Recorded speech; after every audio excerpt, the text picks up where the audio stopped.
Hey, everybody, good to see you again. Welcome back to another episode of Mind Matters, Navigating Head Injuries and Concussions. Today, we're going to pick back up part 2 of our conversation with our friend Dr. Reis with the NeuroConnection. I sure hope you were able to catch that first episode. If not, please go back and watch that when you have time. Dr. Reis, it's really good to see you again. Looking forward to talking with you. Welcome back. Hey, Kylie, thank you so much. I'm absolutely excited to be here today. I thoroughly enjoyed the first session, and I'm looking forward to this one as well. If I'm a patient out there listening, or a potential patient, somebody who's had a brain injury, or maybe I'm somebody who loves someone who's had a brain injury, but this has been years ago, but they're still dealing with these things, is all hope lost? I mean, what I often hear is, and what we know to be true, is early intervention is key, right?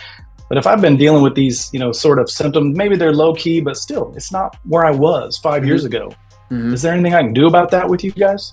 It is a great question, and it's a question we get very often, right? So 30, 40, 50 years ago, we thought that the brain was just done growing and developing as you hit puberty and kind of get into your 20s, right? And I feel like every year kind of gets to a later and later stage of like when the brain actually is done maturing and fully growing and all of that. But the best part about being a human is that your brain can change until the day you get called upstairs, which essentially equates to, let's say you're in your 60s or 70s and you want to learn how to start playing the piano, right? Great. Well, you might not be very good right away, but over time, you get more efficient. You get a little bit more, adaptable. Your brain starts changing, and you actually are genuinely creating new circuits in the brain to allow you to become more efficient at whatever task that is. That's called neuroplasticity, the ability for the brain to change and modify and grow new synapses, right? We lose the potential or the ability to grow new neurons, but the neurons that you have can grow new connections. And the latest estimate is like, one neuron can connect to up to like 10,000 other connections within the brain, which, wow. I think there's more connections in the human brain than there are like stars in the galaxy or something like that. Something insane to think about. So, not all is lost, right? Do you have components that make it maybe a little bit more difficult if you've been dealing with them for days, weeks, months, years? Are there maybe some difficulties with that aspect? Sure, inevitably, right? Because you have to consider that neuroplasticity is a neutral process, right? Talk to somebody who's been in chronic pain for 5, 10 years.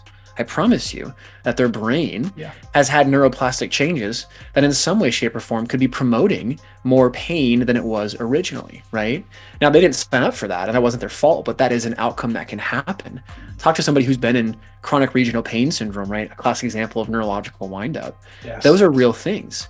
But that also means that if you understand the process that's happening and you take a deeper look at what you can do structurally, neurologically, metabolically, and from the emotional, like human behavioral side of things, there are opportunities to improve and get better. And I have yet to see somebody who has completely hit a ceiling and has yet to make a change. Now, I'm not saying, once again, that you can completely reverse, that you can cure or fix or do anything like that, but you can make improvements. And in some cases, in a lot of cases, you can make quite notable improvements. So I'll give you an example. I had a woman in my office last week who came in from Michigan. She came in for one of our weekly neurobehavioral therapy sessions. So saw her for an entire week, worked with her for 3 hours a day, and essentially put her through almost like a brain boot camp to work on her in all the aspects that I just mentioned. The goal is to break her through any neurological plateaus. She had back-to-back auto accidents in 2022. A lot of pain, a lot of disconnects, a lot of fatigue. She's got almost like this numbness paresthesia on the left side of her face and body, which I realize in the video might look like it's the right side, but one side of her body and her face has been altered. And within that week, we took her from like active range of motion in the neck from like 20 to 30 degrees to like 70 to 80, right? Completely different for range of motion with less pain. We worked a ton on visual therapies and her balance and stability. With that brought clarity of vision, with that brought more cognitive processing, with that brought just a little bit more balance and stability. We also too worked a ton on her neck. We did a lot of structural work. We were doing things to help balance her autonomic system out, and she's doing awesome. Now, she's not perfect, right? She is still prone to having flare-ups at times, right? But she's been dealing with this for 2.5, almost 3 years. And she's had some help here and there, but she hasn't seen the breakthroughs and results that she's been looking for. She's on a very different path. And that's 2 years of neuroplasticity, maybe not working for her in her favor. I see people sometimes where they've been in the same situation for 5, 10, 15 years. I talked to a woman 3 months ago. I was her 26th doctor that she's spoken to. That doesn't mean that they're broken, they're stuck, or they're kind of left. It just means we have to take a different approach. And to the conversation we started with, I really feel we just have to start thinking differently about these cases and this care. Because if we would have had it all figured out already, most people would already have found treatment and been figured out. And unfortunately, that's not the case, as Kylie, as you know more than anybody as well. And that is encouraging and hopeful. I know we deal here at the firm with a lot of clients who have been dealing with some injuries, some for quite some time. That's very hopeful to hear. And I hope people that are out there listening or watching and maybe dealing with that sort of thing can take solace in that and maybe reach out. Who knows, right? That's great. Thank you for that. This all sounds great. I'm excited about it. You know, especially if I'm in need of services like this. If I'm a potential patient, how do I find you? Great question. The easiest way is to go to our website, NeuroConnection.com. We've got a ton of articles on there with blogs and research and things we're posting, really just heavily focused on patient education, which I think is one of the biggest travesties of medicine today, is the fact that so many people are so uneducated about what's going on. And one of the hardest things for me clinically has really been realizing the fact that most patients don't even have the fundamental knowledge to even ask the basic questions to get the answers they're actually looking for. And so for me, being a doctor, you know, Kylie, you in the same position, being in medicine, doctor comes from the Latin root docere, meaning to teach. And I think we're doing a horrible job teaching. So we've really put a lot of time and energy into our website. There's consultation links, there's forums, there's more information about what we do and why we do it. You can find us on social media as well too. So, we're on Instagram, we're on Facebook. We've got TikTok accounts as well too. I mean, happy to share links with any of those things, but the website's the easiest way to go. And the best part about it is there's a ton of information there for you to educate yourself on too. And that's usually how most people find us is through that. And then word of mouth. We're fortunate to have 84 plus 5-star reviews on Google for our website from patients who've been happy. And the reviews are great. They're not for us, they're for patients. Mm-hmm. They're for patients to look at, to realize that there are other people who may have been in your situation before.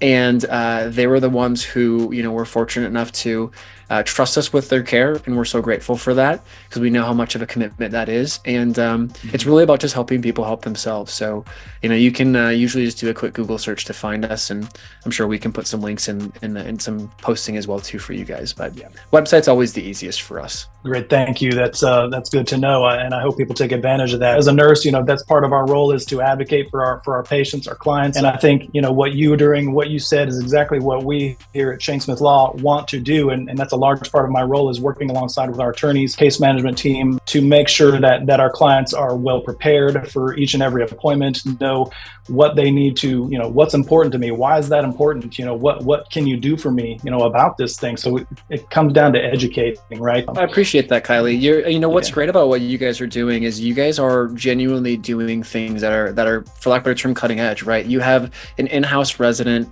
who's an expert like yourself, who is genuinely bringing a clinical understanding and a medical background to the table to really not only educate patients, but empower them, support them.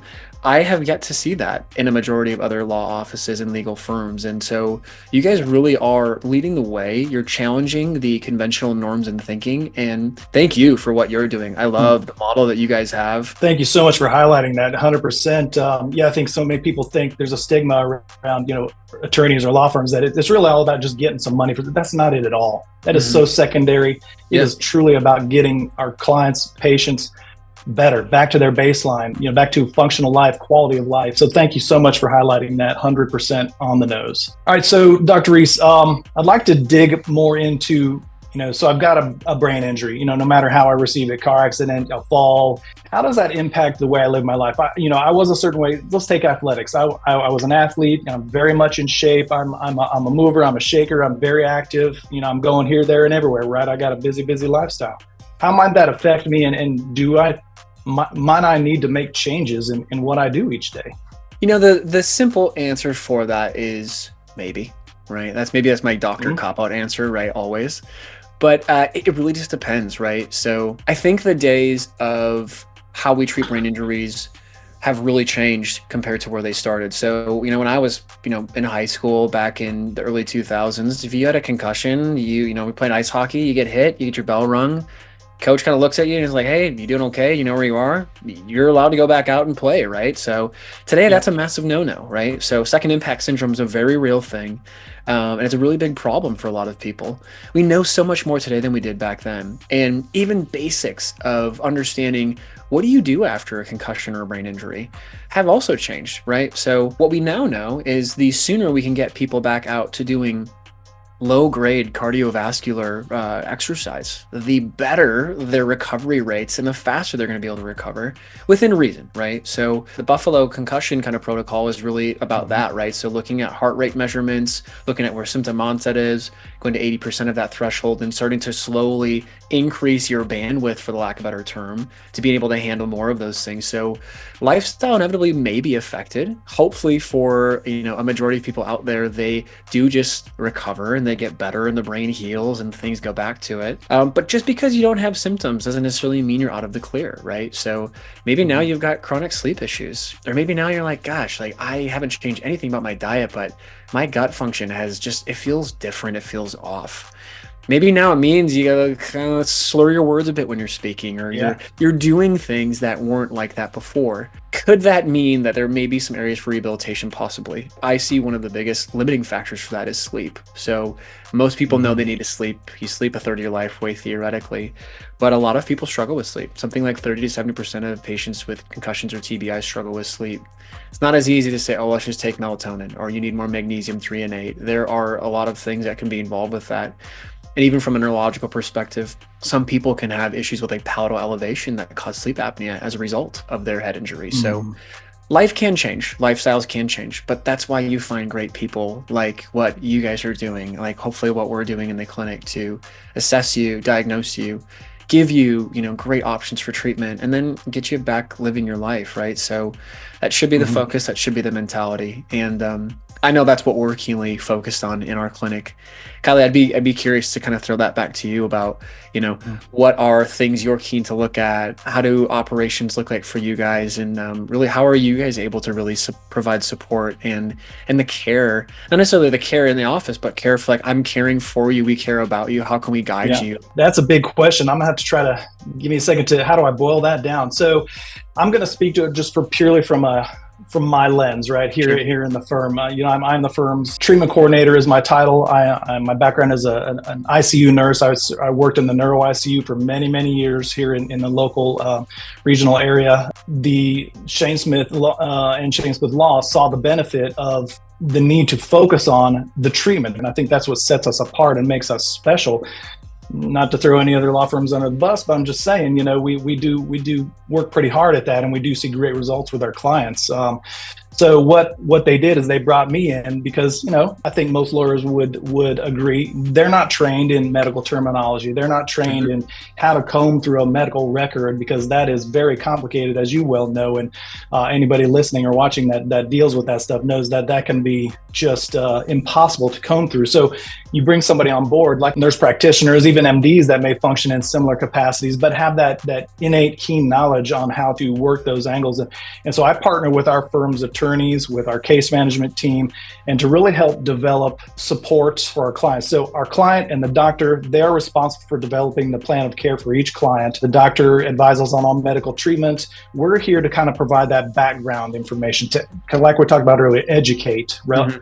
These are the things, that questions maybe you want to ask your doctor so you can talk about that and come to the best decision. It's really enabling and empowering our clients to be able to make the best, most well-informed decision about their healthcare needs. That's going to get them to where they want to be, not where we think they should be, not where the doctor thinks they should be. But I think you touched on it earlier. So many people out there just, and I think they've even made commercials about it, will go into a doctor's office and sit there and not really ask them any questions. They have, it's not white coat syndrome per se, but it's just this role we take on when we get in front of a medical provider, a doctor, right? We tend to clam up. So we want to teach our clients differently. It's, no, you are empowered, you are able, you're kind of the quarterback here. You're the boss. So, you need to talk to that physician. And that's what we help our clients to do, to be able to articulate their pain, to be able to really, describe and talk about how it's impacting their life. We're just here to make sure the clients have education. Yeah, it's an amazing role. I'm very blessed to be here, and this is an amazing group of people, so passionate about each and every client. So thank you for asking that. I don't get often asked that. Yeah, it's a very rare thing to have. And I always come back to the saying of patients don't care how much that you know until they know how much you care. And I think what you guys are doing and what we're trying to exemplify with our clinic is really showing people that, yeah, I mean, listen, we're a bunch of nerds hanging out in the clinic. I mean, to be honest with you, I love this stuff. I eat it, I breathe it, I sleep it. And I think it's amazing how we can actually understand the brain and try and change it. But patients don't care about the big terms we've used and we've learned in medicine. Patients don't care about, what procedures or techniques we can do. They care about the fact that you are out there for their best interests. And when you have that and you've been able to engage them and build that trust, and this is kind of the full circle we've had today with this discussion, once you earn that trust, amazing things can happen. And real healing, real improvements, real recovery can be a possibility. You give them the ability to get their life back in whatever capacity is possible. And to me, that truly, truly is medicine. I act as if every patient in my office is a family member of mine. And I hope that somebody would take the time, the energy, and the resources to help them figure out what's going on, but educate them, empower them to understand that they get to kind of call the shots too. They're also in the driver's seat. So that's a really important aspect to patient care. And patients aren't taught how to be patients. Nobody has. They never come in telling me exactly what needs to happen to fix them either, right? So I wish that would change, but I don't think it's going to happen anytime soon. And so our job, in my opinion, as providers, is to help patients educate themselves about what they can do to really help themselves out as well. I have a question that I want to kind of finish this up with is I'm curious to hear more about things that continue to surprise you about your role and the disconnect between maybe what patients are told versus what doctors are saying. And I think the medical records really tie into that and your ability to disseminate that. So it'd be great to kind of hear a little bit more about your role and kind of really where you are able to provide value, because I know you're providing a ton of it for those patients, especially on the medical records side of things. Great question, Dr. Reis. So I see a lot of what I help do here as maybe translating and connecting the dots, right? Things that clients or patients, lay people may not understand. There's some big, ugly, scary words out there when you go talk to your doctor. If you've ever read through your medical records, many people don't know what any of that means. Sure, you could look it up on a Google search, but that's not really going to tell you much about it. So that's part of why I'm here is I help our attorneys kind of break down some of that medical terminology, some of the names for the conditions that our clients are suffering from, the injuries that they've sustained to different parts of their bodies. And how that translates into physical symptoms or physical abilities or lack thereof. So I can kind of help decipher or translate some of that. Some of the other things that I tend to get a lot of is, like many people, our clients, I lay on my side, to sleep at night, and I wake up and my arm's, asleep. A lot of people think, well, it's just, kind of cut off the blood flow a little bit. Maybe, I just shake my arm around, it's going to come back to life, feels great. Not necessarily after an injury or an accident. You may have that numbness or tingling in that hand or those fingers. It could be something a lot more serious and insidious than that. And so, that's why we have our clients, go see these doctors, maybe get some diagnostic studies, and they find out maybe they have a compressed nerve. And so I can help walk our attorneys through, how that happens, what they may mean, the kind of treatments that you tend to see with injuries like that, and then just educating our clients on that so they can kind of maybe correct some of those misconceptions about what may be causing that numbness and tingling that maybe they felt before, but it's for a completely different reason now, right? Once again, come back to that. So many patients just don't know what they don't know, and it's not their fault.